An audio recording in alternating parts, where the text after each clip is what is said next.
इतिहास में मानवता पर हमेशा एक काला साया मंडराता रहा है। यह बीमारी का साया है। अदृश्य, कपटी और अक्सर अजेय बीमारी ने आबादी को तबाह कर दिया है, साम्राज्यों को नष्ट कर दिया है और मानव सभ्यता पर एक अमिट छाप छोड़ी है। प्राचीन मिस्र की महामारियों से लेकर आधुनिक युग की महामारियों तक बीमारी एक निरंतर खतरा रही है। प्रकृति की शक्ति के सामने हमारी भेद्यता की याद दिलाती है। मानवता का इतिहास बीमारी के इतिहास से जुड़ा हुआ है। हर सभ्यता, हर समाज ने संक्रामक एजेंटों के खिलाफ अपनी अनूठी लड़ाई का सामना किया है। इन लड़ाइयों ने हमारी संस्कृतियों, हमारी मान्यताओं और जीवन और मृत्यु की हमारी समझ को आकार दिया है। संक्रमण का डर, इलाज की बेताब खोज, प्रियजनों को खोने का दुख, इन अनुभवों को समय और महाद्वीपों में लोगों द्वारा साझा किया गया है। इन महामारियों की कहानियां केवल ऐतिहासिक किस्से नहीं हैं, वे सतर्क कहानियां हैं जो हमें मानव अस्तित्व की नाजुकता और सतर्कता के महत्व की याद दिलाती है। अतीत को समझकर हम भविष्य के लिए बेहतर तैयारी कर सकते हैं। अपने पूर्वजों की सफलताओं और असफलताओं का अध्ययन करके हम सीख सकते हैं कि अगले अपरिहार्य प्रकोप का मुकाबला कैसे करें। ब्लैक डेथ के दौरान बीमारों की देखभाल करने वाले प्लेग डॉक्टरों को दर्शाती एक नक्काशी की कल्पना करें। ब्लैक डेथ जैसा विनाशकारी निशान मानव इतिहास पर कुछ ही बीमारियों ने छोड़ा है। यह भयावह महामारी जो 14वीं शताब्दी के मध्य में यूरोप, एशिया और अफ्रीका में फैली थी, अनुमानित 75 से 200 मिलियन लोगों की मृत्यु हो गई। यह अकल्पनीय पीड़ा, भय और सामाजिक उथल-पुथल का दौर था। Black death Yersinia pestis bacteria के कारण चूहों पर रहने वाले पिस्सू द्वारा फैलता था। यह व्यापारिक जहाजों के माध्यम से यूरोप पहुंचा, भीड़भाड़ वाले शहरों और कस्बों में तेजी से फैल रहा था। लक्षणों में बुखार, ठंड लगना, लिम्फ नोड्स में सूजन और त्वचा पर काले नेक्रोटिक पैच शामिल थे। इसलिए इसका नाम ब्लैक डेथ पड़ा। यह रोग अत्यधिक संक्रामक और अविश्वसनीय रूप से घातक था। संक्रमण के कुछ दिनों के भीतर ही अक्सर मृत्यु हो जाती थी। मध्ययुगीन यूरोप पर ब्लैक डेथ का प्रभाव विनाशकारी था। पूरे समुदाय मिटा दिए गए, अर्थव्यवस्थाएं ध्वस्त हो गईं और सामाजिक व्यवस्था चरमरा गई। चर्च, जो कभी आराम और अधिकार का स्रोत था, पर सवाल उठाया गया क्योंकि लोग प्लेग के कारण को समझने और इलाज खोजने के लिए संघर्ष कर रहे थे। उस समय की कला और साहित्य ने व्यापक निराशा को दर्शाया, जिसमें मृत्यु, क्षय और संक्रमण के सर्वव्यापी भय के दृश्य दर्शाए गए थे। ब्लैक डेथ के समय से एक सामूहिक कब्र की कल्पना करें। ब्लैक डेथ मानवता को पीड़ित करने वाला पहला या आखिरी प्लेग नहीं था। पूरे इतिहास में संक्रामक रोग उभरे हैं, फैले हैं और सभ्यताओं पर अपनी छाप छोड़ी है। जस्टिनियन का प्लेग, जिसने 6ठी शताब्दी में बीजांटिन साम्राज्य को तबाह कर दिया था, माना जाता है कि यह ब्लैक डेथ के समान जीवाणु के कारण हुआ था। दूसरी शताब्दी में रोमन साम्राज्य पर हमला करने वाला एंटोनिन प्लेग, चेचक या खसरा के कारण होने की संभावना थी। 19वीं शताब्दी में हैजा महामारी दुनिया भर में फैल गई, जिससे लाखों लोग मारे गए।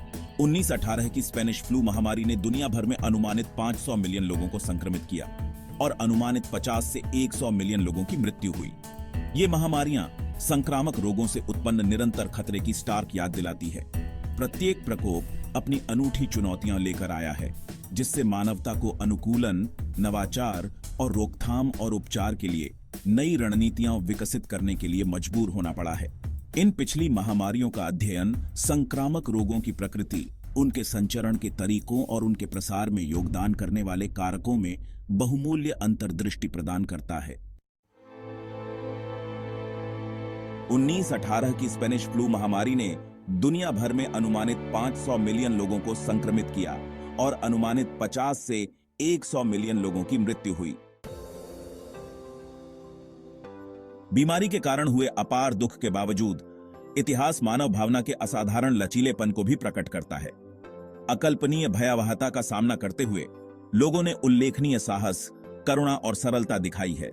डॉक्टरों और नर्सों ने बीमारों की देखभाल के लिए अपनी जान जोखिम में डाल दी है। वैज्ञानिकों ने अथक रूप से इलाज की खोज की है और आम लोग जरूरत के समय एक दूसरे का समर्थन करने के लिए एक साथ आए हैं। टीकों, एंटीबायोटिक दवाओं और अन्य चिकित्सा हस्तक्षेपों के विकास ने संक्रामक रोगों के बोझ को नाटकीय रूप से कम कर दिया है।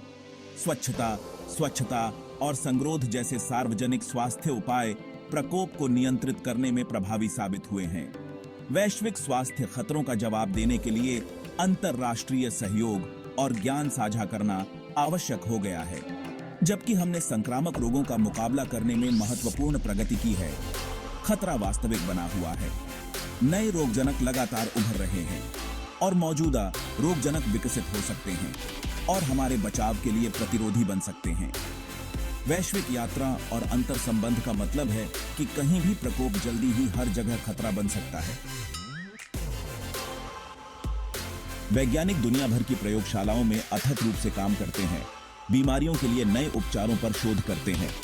बीमारी और बीमारी के खिलाफ चल रही लड़ाई में उनका समर्पण और प्रतिबद्धता महत्वपूर्ण है। बीमारी का इतिहास त्रासदी और विजय दोनों की कहानी है। यह प्रकृति की विनाशकारी शक्ति का प्रमाण है, बल्कि मानवता की अदम्य भावना का भी है। जबकि हम अतीत की पीड़ा को मिटा नहीं सकते, हम इससे सीख सकते हैं और उस ज्ञान का उपयोग अपनी और आने वाली पीढ़ियों की रक्षा के लिए कर सकते हैं। हमें वैज्ञानिक अनुसंधान में निवेश, सार्वजनिक स्वास्थ्य प्रणालियों को मजबूत करने और अंतर्राष्ट्रीय सहयोग को बढ़ावा देने के लिए सतर्क रहना चाहिए। हमें अपने निपटान में सभी उपकरणों का उपयोग करके नए प्रकोपों पर त्वरित और प्रभावी ढंग से प्रतिक्रिया करने के लिए तैयार रहना चाहिए।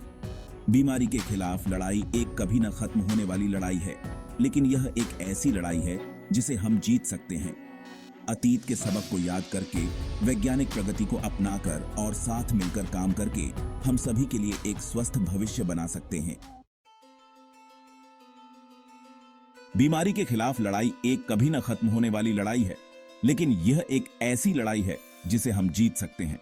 अतीत के सबक को याद करके, वैज्ञानिक प्रगति को अपनाकर और साथ मिलकर काम करके हम सभी के लिए एक स्वस्थ भविष्य बना सकते हैं।